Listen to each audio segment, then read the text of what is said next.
Hi everyone. My name's Dale, and today I have Natasha in the studio with me, or on Zoom with me, and we are running an experiential workshop on Zoom on the 28th of November. This workshop will cover toxic relationships and how to get out of them, conscious leadership in the business space, and self-kindness. So today we're going to speak to Natasha Williams, who is a toxic expert So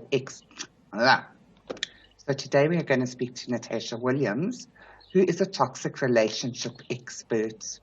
And she'll just let you know what you can expect from the experiential workshop we're going to be doing.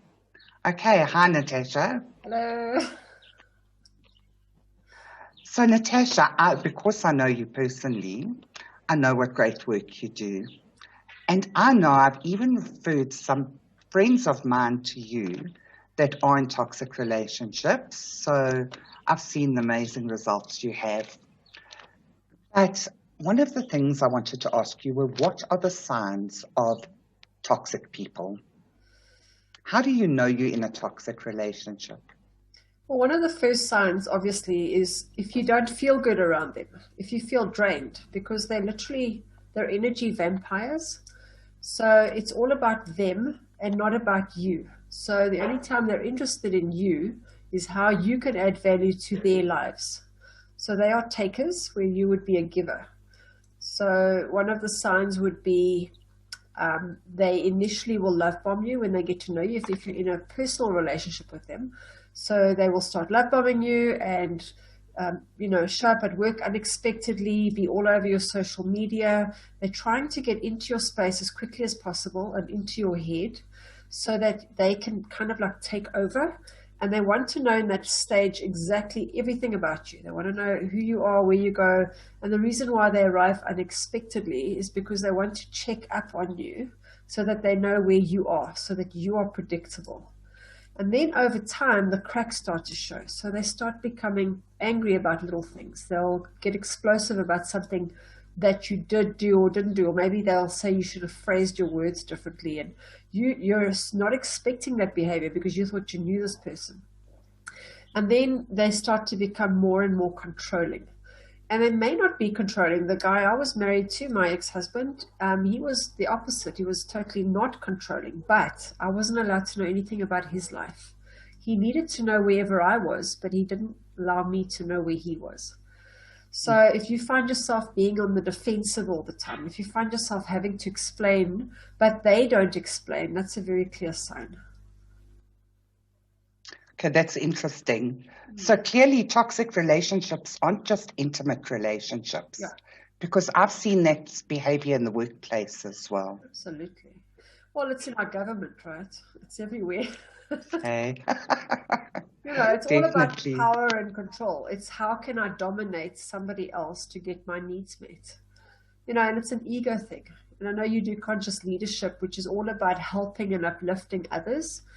And if you are with somebody, I mean, the common terminology that people are learning now is they call these people narcissists, but it's like a broad term. But if somebody is just out for self-gain versus helping the world, you'll be the opposite person that will attract those people. So you'll be trying to help everybody else and they're just trying to help themselves. Yeah, so they're in the workplace. I mean, if you've got a toxic boss, the chances of getting out of that alive, and when I say alive, I mean with your soul intact, you might not be physically dead, is quite difficult because if they can see that you've seen through the mask, they will go out on a vendetta to kind of get rid of you. And so there are ways that you can counter it. But would you want to be in an environment that is so negative and draining, where there's so many other places where you could actually work that are way more uplifting? Or do you want to take a stand and just be constantly fighting someone like that? If they're underneath you, it's a different story. But if they're in a higher position, they're really going to make your life miserable. And I think it's Mandy Wiener. She's written a book recently on the whistleblowers and how they've been annihilated, how their worlds have been annihilated. So I specifically help people to not attract those people and how to deal with them effectively so that you don't get annihilated, because there are ways, and they do require a certain way of dealing with them. You don't just, hope that people will understand. You have to deal with them very factually, very calmly, and it's a time thing. It's a long-term strategy, not a short-term strategy. And the whistleblowers, unfortunately, get taken so much by surprise, and they just get totally wiped out, and it's really sad. So now, if you find yourself in a toxic relationship, how do you deal with that toxic person? Okay, well, I just say, if you imagine, I like to draw pictures, but I'll just use my hands. If you imagine there's a narcissist whose energy is like this, they want to take you into their energy space and consume you. So you no longer have your own values. You no longer have your own ideas, your own wants to do things, because the narcissist wants you to be here with them under their umbrella. That means that you have to let go of who your friends are, what your dreams are. They will take your money. They will take away your children if they can, because whatever they need to do to undermine you so you can be under their spell, under their dominion, they will do. So if you want to deal with that, you have to separate yourself. You can't allow that to happen, and it's very hard, especially for empaths, as I call us, or caretakers. We try to please everybody, so we hope that if we say it in a nice way, they'll just kind of get the point and go away. But they don't do that, because they definitely don't want to hear your point. So you learn how to have boundaries. You learn how to speak up and stand up for yourself, how to distinguish physical boundaries, how to distinguish financial boundaries. And you've got to, and actually, to me, I call them my greatest teachers, because they teach us how to stand up for ourselves. And when you stand up for yourself, that's when you empower yourself. You don't empower yourself by telling others to put you on a pedestal. It comes from inside. So I've noticed that some people get into a toxic relationship and manage to get out of it, but the next thing they're back in another toxic relationship. So why is it that people keep attracting these type of people? I think we're just suckers. We've got neon sign that says, I like to be walked all over. Because if you are a person that is somebody that's going to be suckered in, and a narcissist is constantly looking for opportunity. So you are going to be easy pickings. You're easy to pick on and easy to find. So unless you learn how to change that about yourself, unless you learn how to start speaking different and not enabling, because you show people how to treat you by keeping quiet. So every time you keep quiet, they will say, oh, I can get away with this. What can I get away with next time? Same as what's happening with COVID at the moment. We all have to wear masks. So let's see how much we can get away with. If people don't stand up against it, guess what's going to happen? They're going to up the game. And this is how it just keeps going until people learn to say, we're not taking this anymore. And so it really does come from changing the way that you respond to people. And the way that I specifically work is I help people to understand, where does that niceness come from? It comes from not feeling good enough. It comes from putting other people first and not feeling like you're deserving of love or any kind of recognition. So, and that comes from childhood.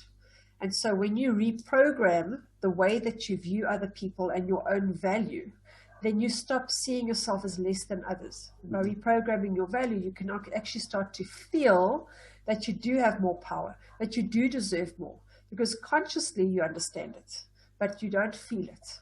So even though you know that other people shouldn't be getting more money, shouldn't have more power, the thing is they're still getting it. So what is it with that? So when you change that internal belief system, then you change your outer world, because you start talking differently, you start behaving differently, and you start having higher expectations of people.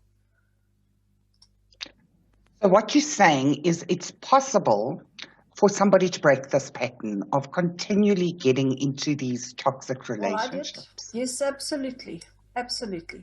And there comes a time where you draw the line. You draw the line and you say, you know what, it's time to do the work, as we call it, the work. And the work is all about saying, it's not what happens on the outside. It's the way that I'm triggered on the inside. And it doesn't matter whether you are, never able to lose weight, if you keep being on yo-yo diets, if you keep finding yourself not making it financially, and you keep being in this rut. You make money, you lose it. You make money, you lose it. There's something that's blocking you, and it's a belief system. And it might not be. I mean, some people just are lucky. Maybe they have a high metabolism. But I'm talking about people that have tried everything and it still doesn't work. Then there's something else. And when you find that something else, your life will change. Well, that sounds awesome. That sounds like something to look forward to, especially for somebody who is stuck in a toxic relationship. For sure. But now, once you get out of that toxic relationship, you're obviously feeling a little bit better, Tang. Yeah. And how do you start healing? Because that's trauma. Yeah. So how do you start healing from the trauma of that toxic relationship? Because you are in a constant fight or flight mode, you've actually triggered your amygdala, which is your stress response in your brain. And so once that stress response is switched on, you can't just switch it off.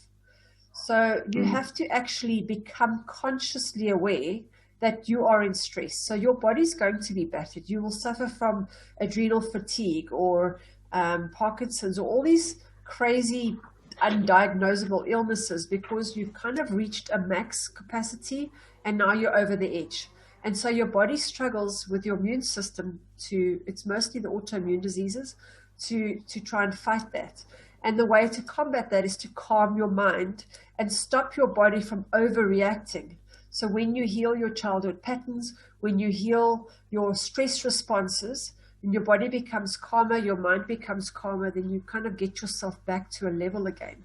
So it includes doing a lot of deep inner work, a lot of meditation, but the work specifically that we talk about, the work that we do, is about connecting with ourselves, connecting with our higher purpose, the reason why we came here on earth, not get fazed by these little things, these little triggers that are there kind of just to sway you from your path, because there's a greater reason why we're here. Thank you. That sounds very interesting. So tell me, if somebody had to work with you, Yes. what are the 3 things they're going to take? Just name 3 little things, 3 golden nuggets they're going to get out of it. Yeah, the main things I get from clients that I work with is they feel more. So you don't change, you don't become somebody else. You become more of who you are, more grounded, more solid, more expansive, more relaxed. So where you felt that there was no hope, you start to feel now that there's a lot of hope. You can start to see that you're not doomed. There's hope out there, there's opportunity, because you're not thinking from this little box anymore. You're starting to see that there's more of a wider opportunity. And then, of course, you stop attracting these same kind of people, because you'll start to notice that if you're in a toxic relationship in one area of your life, they're actually in all areas. So you will have had narcissistic bosses, you will have narcissistic friends, and you'll start removing all of those. And I've actually got a client at the moment that said, you know what, I'm all alone now. And I said to her, you're not alone. You've climbed out of the swamp where everybody's sucking you in, and you're walking across and you're going into this blue ocean now where there's lots of opportunity, but you won't find those people until you get out of the swamp. So that's where I think the fear comes in, is people think, oh, I'm going to change, but actually, don't you just want to get out of that swamp and actually just breathe, So it's that feeling that I can breathe. I have peace. I can sleep at night. I don't have this panic attacks and anxiety attacks anymore, and that is worth gold. I've never, ever had anyone that said, I wish I'd stayed in a relationship like that longer. Well, that makes sense. That makes 100% sense. So, Natasha, thank you so much for joining us today. Yeah. And to everybody else, we will be interviewing Nell sometime soon. Yes. And we look forward to seeing you on the 28th of November. Awesome. So if you're interested, watch our Facebook pages. Natasha will give us the details of where you can find hers. Yeah. My name's Dale Gerrans, and we all on YouTube, on Facebook, and on LinkedIn. So, Natasha, would you like to give us the details of where people can connect with you? Well, my website is I Am Inara, and Inara means bringing light into the darkness. But I will post the spelling below. I'm also on Facebook, which is natasha.williams.inara. And like I said, and like you said, I'll put the details on the event as well, and I'll put it below. Awesome. Thank you so much for joining us. And we look forward to seeing you on the 28th. Everybody.